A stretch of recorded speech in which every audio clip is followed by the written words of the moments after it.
এই স্টপেজের কি আপনাদের নাম জানা আছে?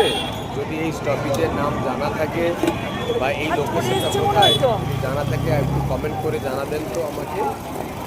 আর যদি আমার ভিডিওগুলো আপনাদের ভালো লাগে একটু কমেন্ট বক্সে কমেন্ট করবেন, শেয়ার করবেন ও সাবস্ক্রাইব করবেন।